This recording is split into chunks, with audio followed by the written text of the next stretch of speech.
Hello friends, 3x3 Rubik's cube को 3D combination puzzle भी कहते हैं। और इस पजल को जब हम सॉल्व करते हैं तो क्यूब हमारे को इस कंडीशन में दिखाई देता है। क्यूब को सॉल्व करने के कई डिफरेंट मेथड्स होते हैं, जिसमें कि एक बिगनर्स मेथड होता है जो कि एक इजी मेथड है, और इसके अलावा जो है सीफॉप मेथड, जिसमें कि 2 लेयर्स को हम एक साथ सॉल्व करते हैं और इसमें स्पीड भी हमारी इंक्रीज हो जाती है। तो स्पीड क्यूबर्स ज़्यादातर सीफॉप मेथड को लाइक करते हैं। क्यूब की 2 लेयर्स को सॉल्व करने के बाद, एक तो ये फर्स्ट लेयर और इसके बाद जो है ये सेकेंड लेयर, तो सीफॉप मेथड में हम 2 लेयर्स को एक साथ सॉल्व करते हैं, अपर लेयर और ये मिडिल, ये सेकेंड लेयर को। और इसके बाद जो है ये हमारी थर्ड लेयर आती है, ये थर्ड लेयर है और उसको हम बाद में सॉल्व करते हैं लास्ट में। तो इसको सॉल्व करने के लिए हमें क्यूब को इस तरह से टॉप पर येलो कलर को रखना होता है।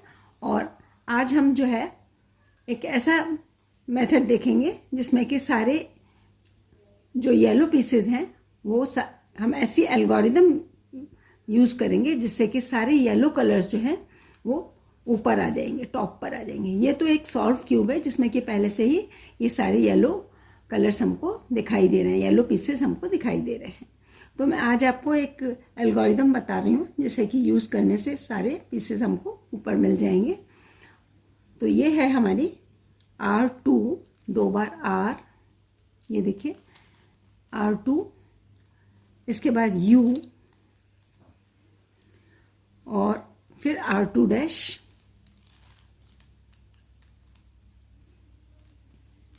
R2 डैश और इसके बाद U।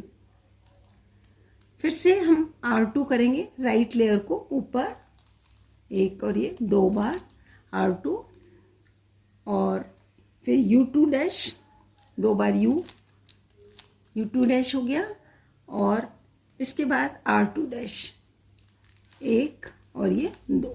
देखिए यहाँ पर क्या हुआ, सारे येलो पीसेस फिर से दोबारा ऊपर आ गए हैं और एक पीस जो है ये कॉर्नर पर, ये अभी भी वाइट है ऊपर, ये वाइट कलर का है। तो इसको हम क्या करेंगे, इसको 2 बार U मूव करेंगे, U2 1 और ये 2, और इसको हम राइट साइड में लेकर आ गए हैं, यहाँ पर लेकर आ गए हैं टॉप पर। और एक बार फिर से सेम मूव्स को हम अप्लाई करेंगे तो ये सारा जो टॉप है ये येलो कलर का हो जाएगा। देखिए येलो पीसेस सारे ऊपर आ जाएंगे।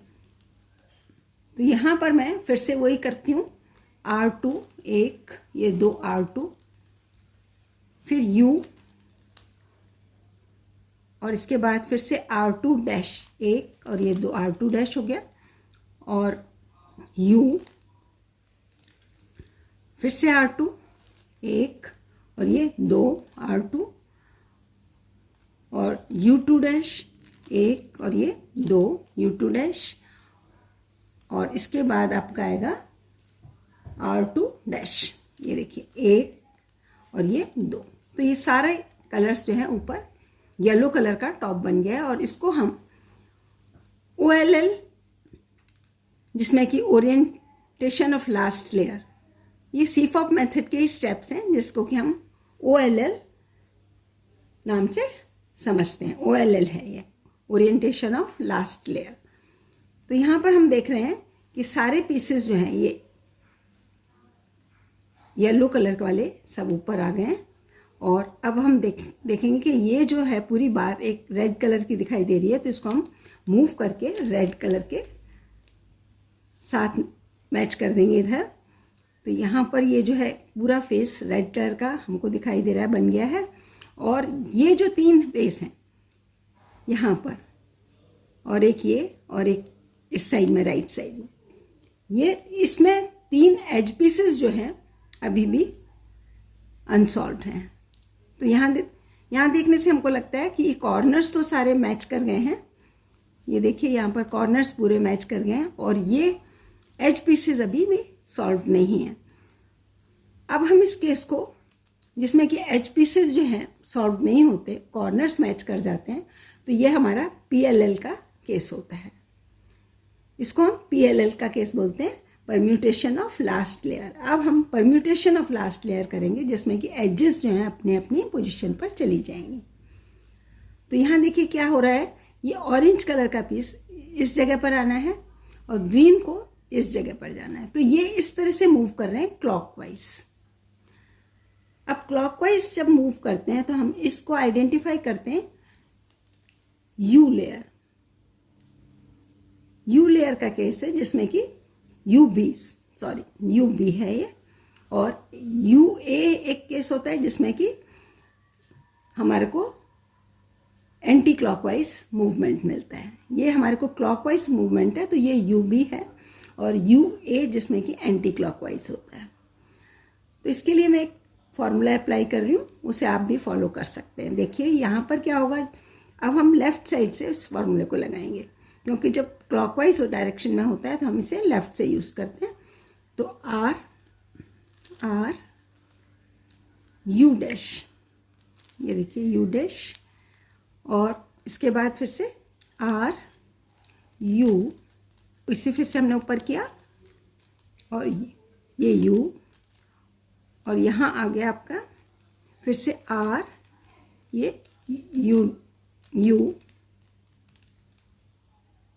और अब इस लेयर को हम करेंगे फिर से आर डैश और ये यू डैश। मैं लेफ्ट साइड में भी सेम लेटर से आपको बता रही हूँ, क्योंकि ये हम इस साइड वाले जो हमारे नोटेशंस होते हैं उनको हम इधर यूज़ कर रहे हैं। ये मिरर वाला जो हमारा मूवमेंट है, तो इसको सेम हमको मूव करने हैं, ऊपर करना है उसको। जैसे इधर राइट में आर को ऊपर कर रहे थे तो इधर भी हमने ऊपर ही किया। तो अब यहाँ पर ये होगा R2, तो यहाँ हमने 2 बार इसको, 1 और ये 2। तो यहाँ देखिए ये पूरा जो है हमारा क्यूब दोबारा से सॉल्व हो गया है। इसमें हमने 2 एल्गोरिथम्स का यूज़ किया। एक बार तो सारे येलो पीसेस को हम ऊपर लेकर आए, तो हमारा OLL का केस था, जिसमें ये सीफॉप के स्टेप्स हैं। 3rd स्टेप है जिसमें ओरिएंटेशन ऑफ लास्ट लेयर होता है, और 4th स्टेप के अंदर जिसमें कि एजेस को हमने परम्यूट किया, एजेस को, और क्यूब को पूरा सॉल्व भी कर दिया। तो देखिए सिर्फ कितनी सिंपल और कितनी कम एल्गोरिदम्स से क्यूब जो है सॉल्व हो सकता है। तो सीफॉप मेथड में हम इसीलिए पसंद किया जाता है क्योंकि इसमें हमारे को सॉल्विंग टाइम कम होता है और स्पीड हमारी इंक्रीज हो जाती है। तो फ्रेंड्स आप भी इसे ट्राई करिए, और मिलती हूँ आपसे मैं नेक्स्ट वीडियो में। Thank you.